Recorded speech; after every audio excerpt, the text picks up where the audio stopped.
Hello and welcome to Unacademy. I welcome you all to the Hindu analysis. Now, unfortunately, because of Pongal, Makar Sankranti and the other festivals which happened yesterday, the Hindu newspaper did not come through. However, through the website, we have been able to identify 6 to 7 articles which are interesting and important for the preparation. But before we begin, good morning to all of you. I have 2 to 3 very important announcements, and other than the offer, there are 2 announcements which may be a game changer in your preparation. Now, first things first, the 50% 9 plus 9, 18 plus 18, 12 plus 12 offer is now going to end tonight. So you have 24 hours to figure this out. The Pratishtha offer was brought back because of high demand, and you can now get taking 9 months, you get 9 months free, 12 months, 12 months free, 18 months, 18 months free, plus 50% off. Use the code IAS English. This is extremely critical because if you don't, you will not be attributed to our team. And because you need the guidance and mentorship session from us, therefore, using this code is critical. And as I said, the offer ends tonight. Therefore, very important for all of you. Now, other than that, you have a golden opportunity, and that opportunity is coming on 18th of Jan in Bangalore.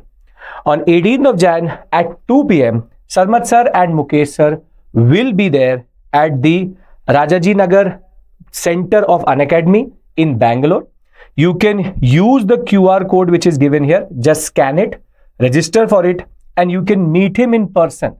And that is where you can get a certain kind of motivation. You can be inspired by him, as we all do, and you can also ask him questions and interact about your preparation strategies. So this is where Sarmad Sir is coming to the Bangalore Center. Use this opportunity to meet him, use this QR code to register and get the location of the Unacademy Centre in Rajaji Nagar in Bangalore. Now, as we have always promised, finally the day is here that Conquer Prelims is starting. For anybody who is preparing for 2025, your one-stop solution is here. Tomorrow, we have the first session of Conquer Prelims, which is going to happen in 5 stages this time. So I'll take the next 2 to 3 minutes to explain to you how are we going to go ahead with regards to Conquer Prelims. We have made it as comprehensive as possible, and there are multiple components to it in that regard. So the first component starts tomorrow with Sarmad Sir's session, in which the current affairs from January to May of 2024 will be covered in a phase-wise manner through teaching and questions. The same way I covered for art and culture, in which I covered for a year. They are doing it in 6 and 6 months because you have a larger volume of current affairs there. So in stage 1, you will have polity, economy, geography, IR, science and technology, and the other issues related to, for example, the PIB, covered in a very systematic manner. The schedule will be shared with you very soon for the stage 1.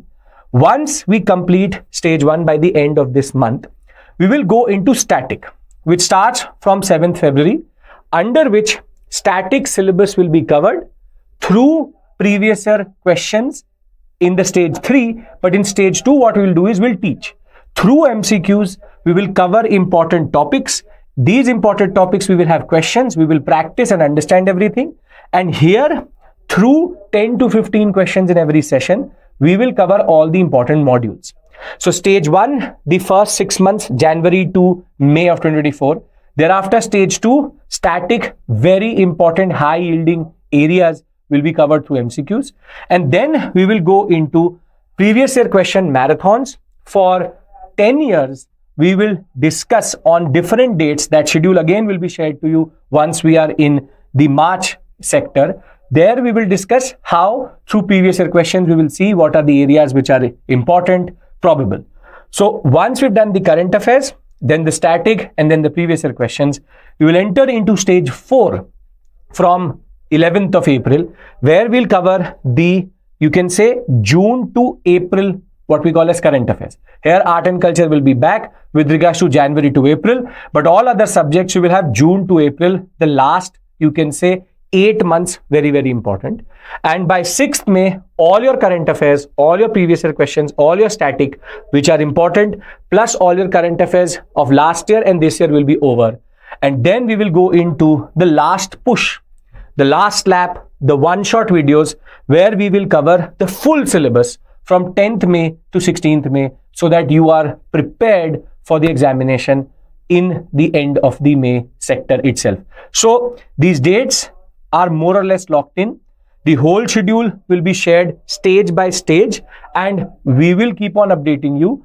The most important, you can say, moment for you right now is tomorrow at 7 p.m. Sarmad Sir will be live with regards to January to May 2024 current affairs. 2 sessions for polity, and thereafter same, what we call as 2 sessions for economics, 2 sessions for geography and environment, and that schedule will be shared with you by tomorrow. So I hope that this is comprehensive enough for all the students who are preparing for 2025. As we say, we are the one-stop solution, and this is our one-stop, you can say, solution for all your problems in the larger context of your preparation. So please note these dates, plan accordingly. This is where we are putting in that effort. We want you to put in that effort. You will use this as a way of revising and in a way covering everything. The daily current affairs, CNA will keep on happening. That is a standard feature. This will be a 7 p.m. feature in that regard. So we'll have 2 components. Morning, we will be with the Hindu analysis as always. And in the evening, now your current affairs marathons, your static marathons, everything will be covered, and that too for free. Everything on this platform. So subscribe to the channel right now. Like this session. You should in a way now plan your preparation around it. For anybody who's 2025, this is critical. But for any student who's new, for example, 2026, all of this Aman is free. For anybody who's 2026, please do understand one thing. You should also become a part of this, because this will give you a feel of what are the questions which are coming through. The previous year question analysis will be very important. The static analysis will be equally important. Current affairs, I always argue that if you're preparing for 2026, this is all static for you. So by sitting in these classes, by engaging in these classes on YouTube, you can also gain insights which will help you next year. So for you, Conquer Prelims 2026 will be something as you know what is going to happen. So I encourage everyone, 2025, 2026, everybody to be on this platform. So subscribe to our channel, like these sessions, and just plan your preparation around this. We have already indicated what we call as the current affairs months. You can equally cover in that context. So I hope this is something which you will appreciate, and if there is appreciation, just subscribe to the channel. So as I said, this is an opportunity to meet Sir in Bangalore, and thereafter Conquer Prelims is now on from tomorrow. The PDF of this session will be available in the Telegram channel which has been indicated here. You can just join this and get the PDF or the PPT of this session in the next 2 to 3 hours. Now, as I said, because there was multiple festivities yesterday, the Hindu did not bring in an edition in any city on 15th or today. Therefore, what we've used is the website to identify 6 very interesting, you can say, concepts which were there. But this means that the paper tomorrow is going to be extremely heavy. So there were no editorials. There were no text and context. And one of this news is actually happening as we speak. The 77th Army Day parade is going on as we speak right now. Therefore, these are pure current affairs past 12 to 13 hours. Past 12 to 13 hours, whatever was indicated on the website itself. So therefore, we'll not have a very extensive session. Small topics, straightforward topics, but a very important addition to your current affairs, because we try to be as comprehensive as possible, and because we did not have the e-paper, we have the website to cover the next 10 to 15 minutes of the first topic and thereafter other aspects. So there are 2 related to the a visit of the foreign minister to Spain, and thereafter 2-3 new additions and schemes which have come through. So if everybody is here, can we start? Yes? Okay. Now, the first topic is related to something which we have indicated previously also, is that the Prime Minister has dedicated 3 very important naval ships and submarines, including a submarine, to the nation. And his argument is that this will be a critical addition to India's effort as a global leader in defense and what is called as Blue Waters Navy. Blue Waters Navy are basically what we call as navies which have the capability to protect not just the seas but also the oceans. And this is where India has multiple projects running. So there is a lot of static here, or rather facts here, which may be relevant for the examination with regards to defense and GS paper 3. So we have the addition of INS Surat, INS Nilgiri and INS Vashgir or Vagshir, and all 3 represent a certain class of, you can say, vessels, and they all are under certain projects and they have very interesting peculiarities. Now, the first is Vagshir. Now, when we talk about Vagshir, it is Project 75 submarine, also called the Scorpion program, in which India and France are developing together these what we call as diesel electric submarines, not nuclear. Nuclear is Project 77A, under which we have another, you can say, brother of Arihant coming through. But as of right now, Project 75 started as a diesel electric concept, but we also now have what is called as air independent propulsion, where we're using hydrogen and oxygen, mixing them together to produce fuel. And rather than taking diesel and coming to the surface from time to time, these submarines are showing a lot of character and a lot of promise when it comes to nuclear deterrence, and along with that, what we call as surveillance in blue waters and in the oceans. So we already have Kalveri, Khanderi, Kharanj, Vella, Vagir. Now Vakshir has been added, and Vakshir's addition makes this project complete. Now we have all the expected submarines in this project inducted into the Navy itself. And what is equally important about them is Scorpion class is being seen as a very important way of controlling the Arabian Sea, the Bay of Bengal and the Indian Ocean. The concept of nuclear submarines give you more deterrence over what we call as first strike capability or second strike capability when it comes to nuclear missiles. But this is a very important project for India because there's a lot of indigenous component also which has been developed under this Project 75. So this is the first thing which has been inducted. The second thing which has been inducted is INS Surat and INS Nilgiri. Now Vagshir comes here, which is submarines which are underwater stealth capabilities. But we have other forms of, you can say, cruisers or ships also which the Navy uses. The biggest is an aircraft carrier. Then you have a cruiser, then a destroyer, then a frigate, then a corvette. Difference being in the roles. Aircraft carrier is nothing but an airport on water, and it is one of the biggest, you can say, investments which any country can make. Then a cruiser basically is the second largest ship, mostly has guided missiles, surface to air missiles, and mostly anti-submarine, you can say, torpedoes. It is the most heavily armed of this. Stealth is not the concept of a cruiser. A cruiser mostly accompanies an aircraft carrier. Then you have destroyer and frigate. These are two very important. Destroyers are known for their stealth capability, and they have again some, you can say, surface to air missiles, even nuclear missiles aboard, but they are slow moving. Therefore, you have a frigate. A frigate is smaller than a destroyer, much faster, good for interception.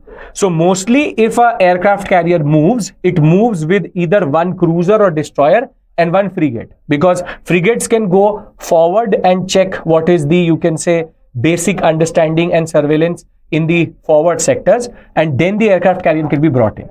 Thereafter, the smallest would be the corvette and the amphibious ships which are used for multi-purpose concepts. But corvettes are the quickest. Corvettes are mostly used by coast guards because they need very quick, you can say, ships which can move around the coast very quickly. Now, INS Surat is Project 15B guided missile destroyer, meaning it comes under the destroyer program. Guided missile destroyer means that it has onboard BrahMos, a cruise missile, and it has what are called more surface to air and surface to surface, surface being the ship itself. These type of guided missiles which allow for good strike capability.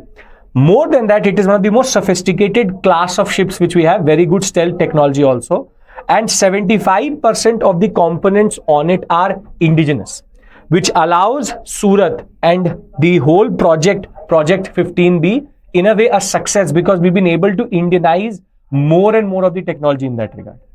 Nilgiri, on the other hand, is a frigate. Project 17A, under 15B you have destroyers, so you can remember it like this: P15D and P17F, which is 15D and 17F, which is Project 15 is a destroyer based understanding and 17 is based on frigates. Now here again, the frigate is state of the art, has a lot of indigenous components and is designed by the Indian Navy itself, good for surveillance and sea keeping and stealth. Last but not the least is already we know is P75 Scorpion class of a France and India based submarine. Remember these names, you will find them in PCS level examinations. You will find this Project 75, Project 15 and Project 17. This will be important for you because UPSC can ask you a straightforward question in the context of recent news with regards to Project 17A. It is related to which class of navy or which class of ships. So you should be able to understand that this is submarine, 15 is destroyer and 17 is frigate. And just to add here, Project 77 is nuclear submarines. Nuclear submarines. This is quite critical for your basic 2 marks which are freely given by the examiner if he or she wants to ask that type of question. So I hope that this discussion will allow you to consolidate this sector. Finally, these 3 ships have been inducted and therefore now we have better capability in the sea. Moving on, we move on to the second article which is related to the defense itself. This, which is the grand event and the, you can say, parade, is live as we speak, which is the Indian Army now celebrating its 77th Army Day in what is called as the event called Gaurav Gatha. Now, there are multiple terms which have been used by the defense minister. That is why it becomes important. The theme, the purpose and the terminologies are important. This is as we speak, as you can see, January 15th, 4:15 a.m. So this was the problem because there's nobody to actually compile, because everybody was on leave. There's nobody to compile the newspaper. These have been pushed into the website, straight from the website itself. Now let's try to understand and take the basic things which need to be understood. The first thing is that in the Gaurav Gatha, there will be a multimedia technology based light and sound show which is going to show the evolution of warfare from the ancient period to the contemporary era, and therefore there is the theme which is called Prachin Rananiti, which is how strategy was used in the ancient Prachin in the past, and they are using even Ramayana, Mahabharata and different reference points to talk about how in India we have evolving, you can say, concept of strategy and military strategy. Further, the defense minister has argued that we are going to, or he is going to rather meet what are called Veer Naris or veterans over the tree, or over tea, which is the women who have sacrificed for the nation, who have in a way sacrificed their family and their life for the nation and have served the Indian Army, and he will therefore give homage to them, meet them, and appreciate their contribution to the nation itself. This is happening as we speak in the Bombay Engineers Group Center. It's historic, 77th Army Day.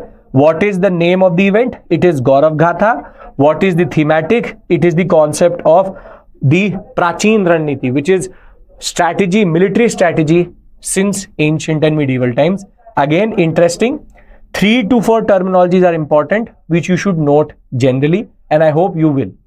This is current. This is as we speak happening. The parade, once it is done, tomorrow we will have more detail on what were the different technologies which were shown and what were the different, you can say, from Nag to or to other, you can say, army-based equipment which was shown in this parade. So therefore, tomorrow we will have more information about this. Okay. Moving on. The Prime Minister yesterday in the afternoon was in a function which was celebrating the 150 years of the Indian Meteorological Department, IMD, and he did two things. He talked about two things. First, he talked about a mission which is called Mission Mausam, and he also talked about early warning systems for earthquakes. Now, this is where the Prime Minister is trying to urge the scientific community with regards to one of the most problematic disasters which India is a part of and is very vulnerable to, which is earthquakes. So, when we talk about early warning systems, we have early warning systems for most of the things. If you remember, I had a very extensive discussion with you on 26 December, where we discussed the early warning system for tsunamis.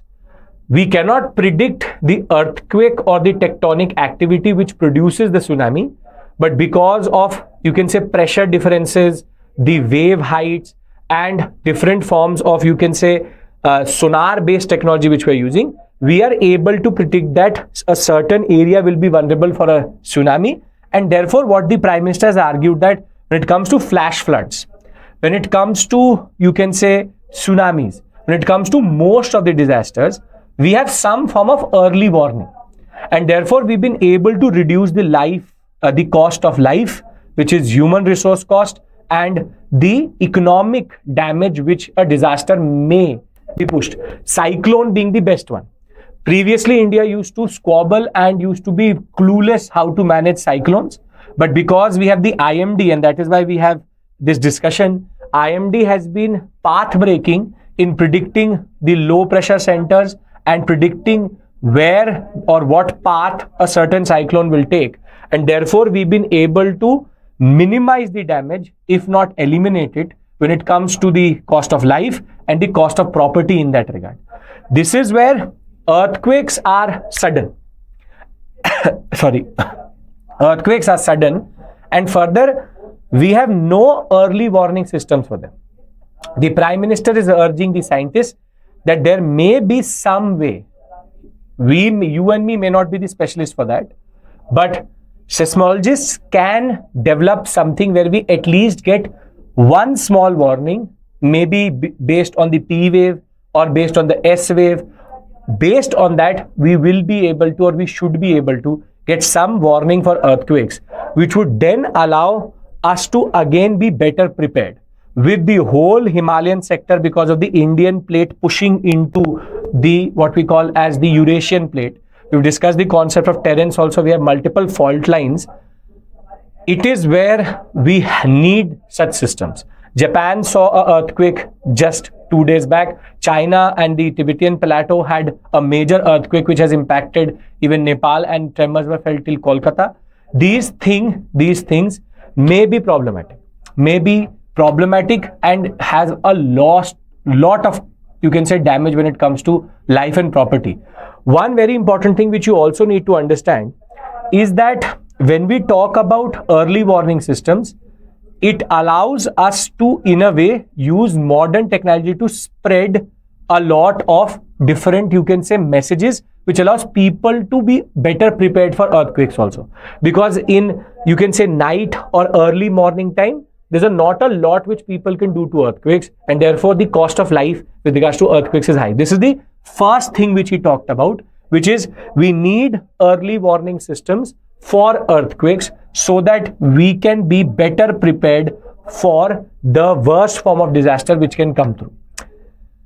The second thing which he argued or argues is that we need the same type of vigor for earthquake, you can say R&D, as we have pushed in for Mission Mausam. This is very, very important for you. Now one more government scheme in context, which is Mission Mausam.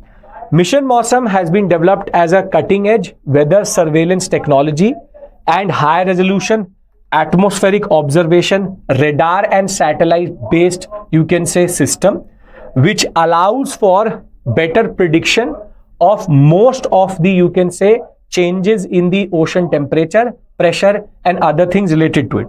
So therefore, when it comes to weather, climate, when it comes to air quality, when it comes to the movements in and around, or you can even say the basic surface temperature change on Bay of Bengal and Arabian Sea, very critical for cyclone prediction. All of these things are now being managed or will be managed through Mission Mausam. Now, Mission Mausam becomes important for you because there are multiple ministries, multiple, you can say, multiple departments within a ministry which are involved. So, Mission Mausam was approved by the cabinet, 200 crores over the next 2 years. And it is for weather ready and climate smart Bharat, which is we are quick to respond to any major change in weather and climate in that regard. So it is multifaceted. It is based on research and modern technology. It will help citizens and the last mile users, even fishermen, to not go into the sea if there is much drastic change in temperatures in the weather and the climate. And this will focus on observation, high accuracy, and a good data set. Because if you have a good data set with regards to what we call as the weather and climate, it has a cascading effect. We can in a way give a lot of, you can say, warning to the farmers, to the fishermen, to even the Indian Navy, which is moving around in this Indian Ocean world as a way of surveillance. And therefore Mission Mausam, where 3 institutes of the Ministry of Earth Science have come together. In that, you have the Indian IMD, the Indian Meteorological Department, the Indian Institute of Tropical Meteorology, and the National Center for Medium Range Weather Forecasting. These 3 have come together under the Ministry of Earth Sciences to basically build Mission Mausam's back-end support. This is critical, the name. Second is what are the departments, and third is what is the ministry. It is Ministry of Earth Sciences, and we know 3 departments related to it, and Mission Mausam is the name of the whole concept itself. This is important because now you can get a question straightforward in prelims in what is Mission Mausam. Remember, Project Mausam, Mission Mausam, and there's one more project which is called Mausam. That's it. These are 3 different components. One, Project Mausam, is based on naval activities. This is Mission Mausam, and Mausam is also an acronym for a scheme which is actually run by the Ministry of Earth Sciences. So you have to pay attention in the examination in what is the word which is written before and after Mausam. Mission Mausam is about cutting edge, what we call as surveillance, prediction based on radar and satellite technology. Very, very important for meteorology, which is the study of climate and weather. And the Prime Minister has urged that we should put in the same amount of effort for earthquake, you can say, natural disaster prediction. So I hope, again, small topics, but critical for your preparation generally. Are we all sorted till this point? Are we all on the same page here? Because I moved to something related to art and culture and a controversy which has happened yesterday. Something which is very specific to West Bengal, and that was quite important. Okay. Now, we move on to a very unique Mela which happens, which is called Gangasagar Mela. And Gangasagar Mela is called Mini Kumbh. Now, I have one important announcement for you also. By the evening, I will be pushing one session about the Mahakumbh Mela, its history, how it has acted as a, you can say, moment or tool for nationalism, what is the significance, what is the logic, what is the science, and what are the mythological aspects related to it. This will be uploaded by tonight. So please do look out for this. So I'll be discussing the Mahakumbh Mela in a lot of detail. As of right now, I want to discuss with you the mini Kumbh Mela, which happens in West Bengal. So Gangasagar Mela is a very specific Mela which happens in the Sagar Island in West Bengal on Makar Sankranti. It is believed that near Makar Sankranti, the Gangasagar sector or the Gangasagar where the Mela happens actually is mostly inundated, meaning the water level is very high. But by Makar Sankranti, by 14th and 15th of January, it would in turn recede and reveal the ghats in that regard. Now there are multiple aspects here. First is the controversy where the West Bengal minister Arup Biswas is arguing that there was no support which was given to the state from the center. The same type of support which the Mahakumbh or the UP government got, we did not get. That is a separate issue altogether. That is where there's a lot of politics being played, West Bengal versus center concept in that regard, wherein they're talking about how we needed manpower, we needed a lot of resources which we were not given, and 85 lakh pilgrimages and different, you can say, people reached to the Gangasagar, and it was an administrative nightmare for them with no support from the center. That is the controversy here. What I want to discuss rather is the concept of what is Gangasagar Mela itself.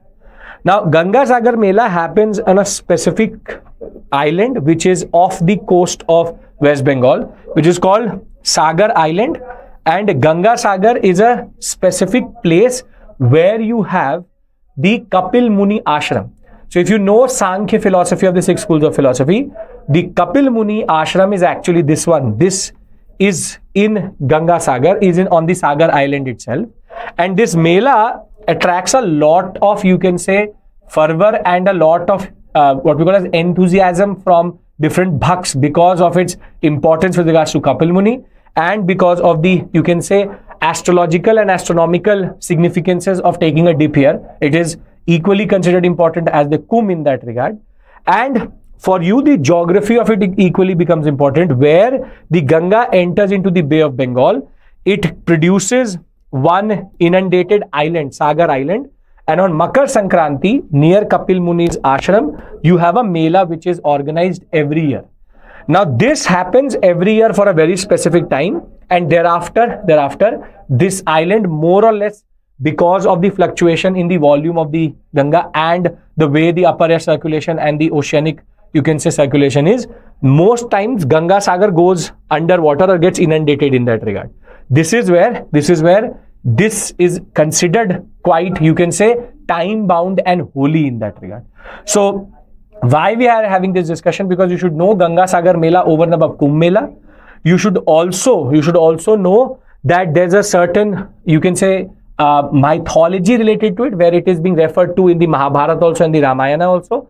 But there is also one more aspect related to it, which is the Kapil Muni's ashram, and this time there has been a lot of controversy over the amount of attention which has been given to Gangasagar Mela, which is quite minimal over and above the biggest celebration of mankind, which is nothing but the Mahakumbh Mela, with 1.8 crore Indians taking a dip on the first day itself. So I will discuss, that is why I am using this opportunity to discuss the Mahakumbh Mela with you. 144 years this planetary movement has happened in such a way that the Mahakumbh Mela is happening this time. It will only repeat after 144 years. So we'll discuss those aspects in that regard in that video. But here I just want to give you a little bit of memory for this.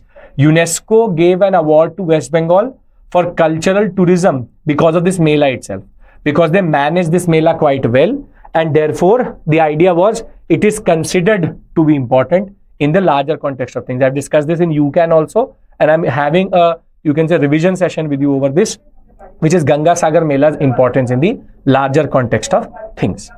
Are we sorted with regards to this topic? Small 4 topics, interesting, related to defense, one related to art and culture, and therefore everything else in that regard. Right? Sorted? Okay. Aman, don't worry. By tonight, you will have one session on the Mahakumbh Mela. Everything you need to know about it for the examination, from the exam perspective, for UPSC, for you generally. Don't worry about it. I'm giving you a heads up. So do join me in the evening. Do watch that video. Okay.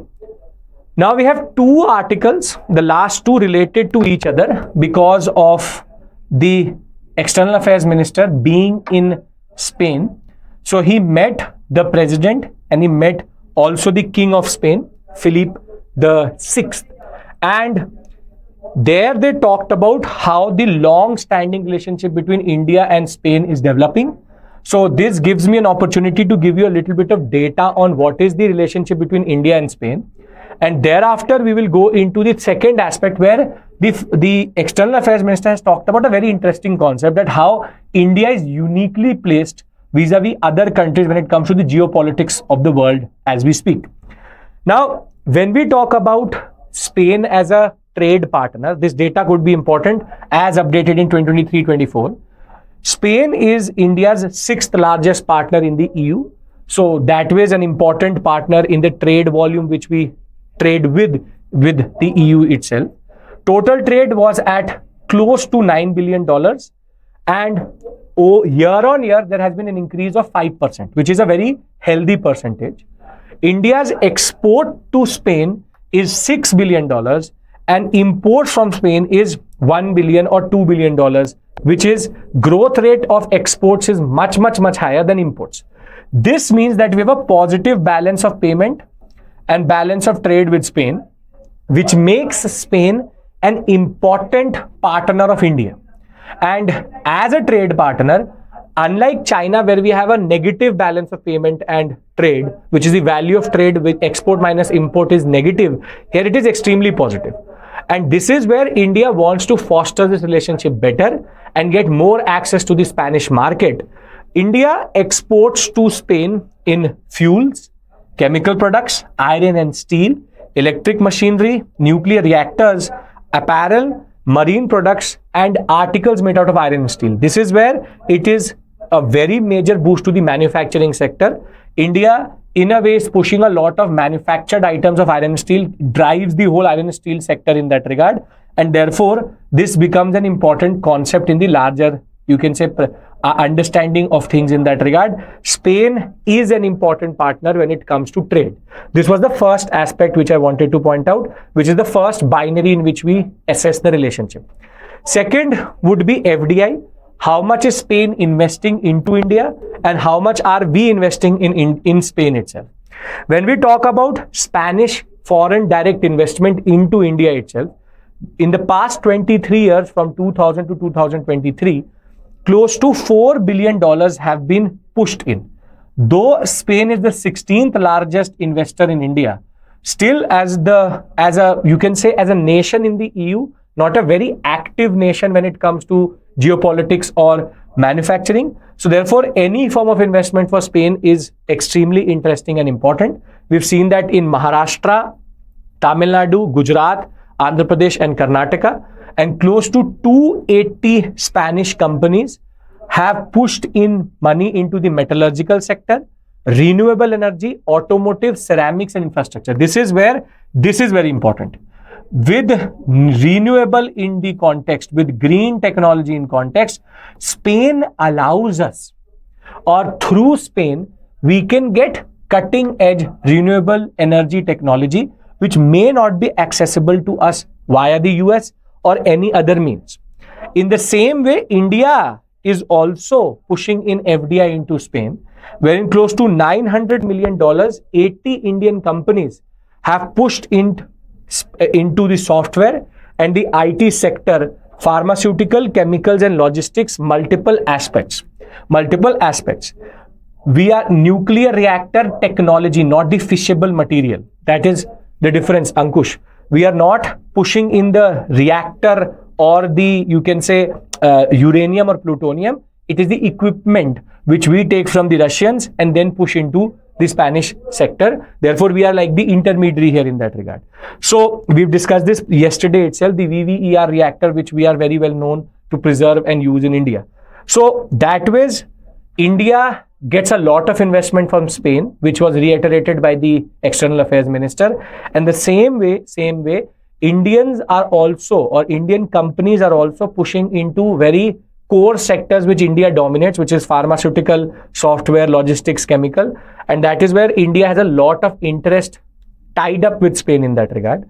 We also have two very important forums which mark or enmark this relationship, which is India-Spain Joint Commission on Economic Cooperation and India-Spain CEOs Forum. So the Joint Economic Cooperation, you can say, commission was established in 1972 and multiple meetings have happened under it. And since 2015, the CEOs of the two sides, FDI-based sides and manufacturing sides, meet and talk about cooperation.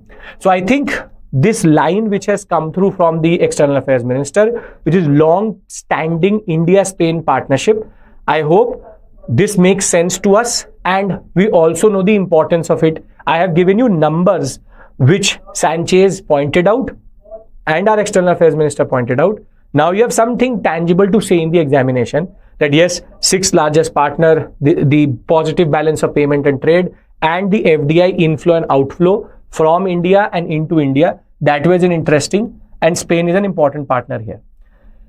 Adding to it was a very interesting statement which the External Affairs Minister said in a meeting with the Indian diasporic population in Spain itself. He's gone for 2 days. And this also came early, you can say in midnight in that regard, at 12:13 a.m. today.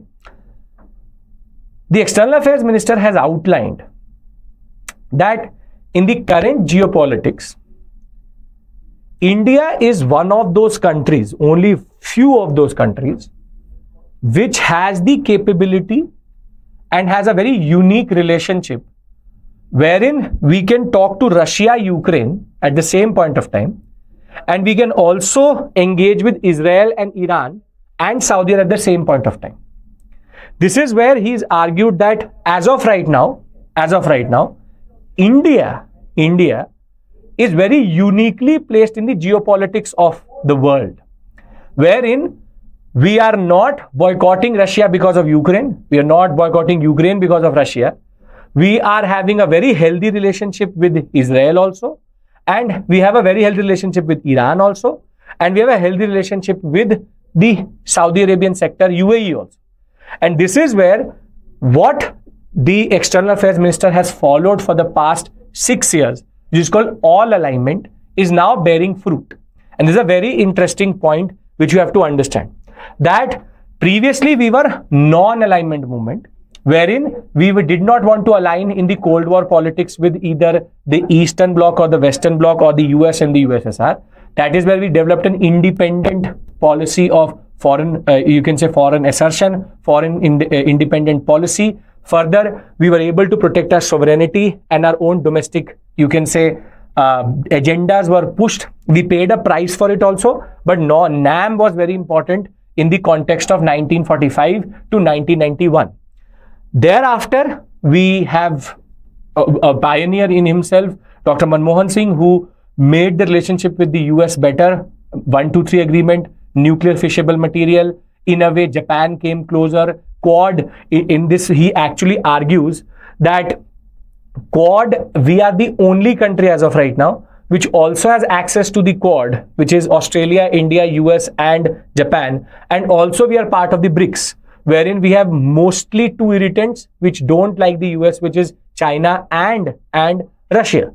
And therefore, this is where he argues that when it comes to mediation, when it comes to global peace, India holds key because we can engage with Putin, we can engage with Zelensky, we can engage with Israel, and we can engage with Iran at the same point of time without hurting our own interest, without hurting our own geopolitics, and at the same point of time, we can mediate peace. This is a very interesting line which has come through from him, and this tells you the importance of India in the geopolitical space as of right now. With so many irritants, with so many bilateral relationships strained, we can and we hold a key in a way where we can broker peace. So we will get further updates from Spain, from the External Affairs Minister. But as of right now, because there was no newspaper, based on the website, we've been able to identify 6 articles which were relevant for your preparation. This only means that with no editorial, with no text and context, with no science page, tomorrow's newspaper is going to be heavy. But as I said, please learn the basic points and the terms I've used in this session. Short session, important, efficient. Remember that Sarmad Sir is going to be available to meet you in Bangalore on 18th at 2 p.m. He's holding a workshop where he'll talk about preparation strategy. You should attend it if you're in Bangalore. You can use the QR code which is given in that and everything is mentioned in the description box. You can use the link to register. Conquer Prelims is starting from tomorrow. I'll reiterate this point because some of you may have joined right now. Conquer Prelims, which is stage 1 of 5, is going to start tomorrow. Polity session has now been scheduled. You can see it in the platform also. Like and subscribe to the channel so that you don't miss any of these components. And I hope that you will also watch the session on the Mahakumbh once it is uploaded by tonight. So I will see you soon with another set of issues. Because of the holiday yesterday, there was no newspaper, but as always, because this is the one-stop solution, we are there with important and basic concepts which were important for the past 12 hours. Tomorrow is going to be important. I hope you will all join us in that regard. Thank you, take care, and bye-bye.